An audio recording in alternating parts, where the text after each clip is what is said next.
মাছটা ভাজি করলাম, ভাজি করে রেখে চাঁদের মধ্যে অনেক কাপড় আসছিল, কাপড়টা এনে ভাজ করতেছি। কারণ আগে আগে সব কাজ করতেছি, আমরা এক জায়গায় যাওয়ার প্ল্যান আছে। এখন আবার দেখলাম কেটা জানি আইসে, আমার বোনের দরজা খুলছে, খুলে দেখে সাথের বাসার ভাবি উনি এক জায়গায় যাইবো, বাসার চাবিটা আমার কাছে রেখে যেতেছে। এদিক দিয়ে আবার আমার বোনের দুই ছেলেরা খাবার দিছি, এর মা খাওয়াইতেছে। কারণ এরা দুই ভাই, আমার এক ছেলে, এরা নিয়ে আমরা একটু ঘুরতে যাব। সবসময় তো বাচ্চারা বাসার থাকে, বাসার খেলাধুলা করে, আসলে হঠাৎ করে এক জায়গায় গেলে ভালোই লাগে। তো আমরা দুই বোন, আমার ছেলে আগে আগে যেতেছে, আর এর এক ছেলে গেছে না, আর এক ছেলেরা নিয়ে যেতেছি।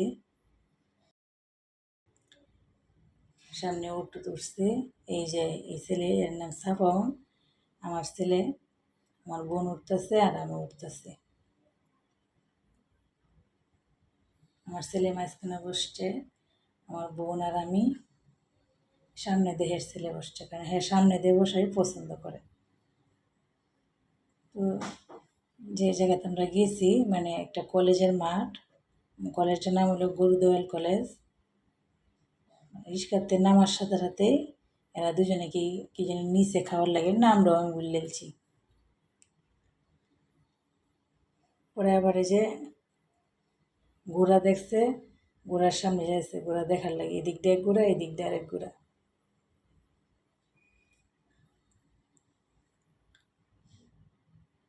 এরা মূলত নিয়ে বেরিয়েছি একটু ঘোরাঘুরি লেগে, যাই মন চায় তাই খাইবা, ঘুরবা। দুজন তো স্কুলে যায়, বড়টা আমার বোনের ছেলেরা প্রাইভেট আছে, আমার ছেলেরা প্রাইভেট দিছি না, বড়টা এই যে আমার বোনের ছেলেরা প্রাইভেটে যায়।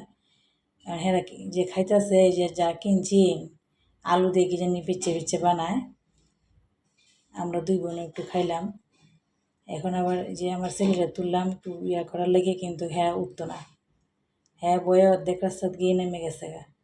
সাফান আবার হ্যাঁ ডাকতেছে, উঠো উঠো, ভয় নাই, আমি তো আছি, কিন্তু হ্যাঁ ঠিকই একা একা খেলতেছে। আমার ছেলেরা কিন্তু ভয় পায়, তারপরও চেষ্টা করছি একটু ঘুরে সব কিছু দেখানোর লেগে, কারণ হ্যাঁ তো ভয় পায়, সব কিছুতেই ভয় পায়। এ আবার সাহস আছে, আবার সব কিছুতেই পারে। আমার ছেলে ঘুরতেছে গাড়ি কিনবো, হ্যাঁ এক জায়গায় গেলেই গাড়ি কিনবো, গাড়ি ছাড়া কিচ্ছু বোঝে না। এই দেখেন গাড়ি কিনে দাঁড়ায় রয়েছে, কোনো খেলাধুলা কিচ্ছু করে না, হ্যাঁ আবার সব কিছু করতেছে, এ আবার কোনো কিচ্ছুই করে না। হ্যাঁ গাড়ি কিনছে এতে হ্যাঁ খুশি, গাড়ি নিয়ে দাঁড়ায় রয়েছে। হ্যাঁ খেলা আবার ডাকতেছে, আসো এই যে সাফনের সাথে একটু খেলো, মানে এসিন যেন যাই না, সাফন আবার আইসা করছে, কী করবো।